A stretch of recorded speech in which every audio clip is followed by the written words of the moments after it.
শীতকালটা আমার মোটে পছন্দ নয়, কারণ শীতকালে এই ঠান্ডার মধ্যে সব কিছু কাজ করার আগে আমাকে অনেকবার ভাবতে হয়। বাথরুমে যখন স্নান করতে যাই তখন মাথায় জল ঢালার আগে অনেকবার ভাবতে হয় কতক্ষণ যে সময় লাগে। আমার কিন্তু গরমকালের থেকে শীতকালে চান করতে একটু বেশি সময় লাগে, কারণটা এই ঠান্ডা।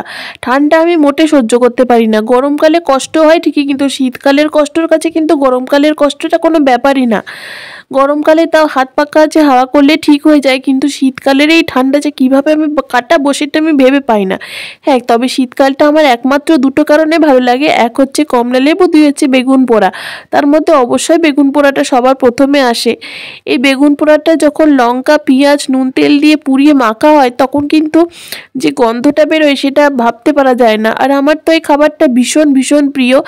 আর গরমকালের যখন বেগুনের মধ্যে বীজ থাকে তখন সেই বেগুন দিয়ে বেগুন পোড়াটা খাওয়া ঠিক সবাই ভালো লাগে না, সেটা টেস্ট আসে না। এই টেস্টটা কিন্তু শুধুমাত্র শীতকালেই আসে। তাও বেগুনটার অল্প অল্প বীজ ছিল, কিন্তু খেতে ভীষণ ভালো লাগছিল বেগুনটা। এই বেগুনটা 8 টাকা পিস ছিল বেগুনটা। আমার মাসিরা যখন রসুলপুর থেকে আসছিল তখন স্টেশন বাজার থেকে এগুলো এনেছে। ওইদিকে যেহেতু বাজারটা একটু সস্তা সেই জন্য বেগুনটা সস্তা পাওয়া গেছে। আর বেগুনটার কিন্তু সাইজটা ভীষণ বড় ছিল।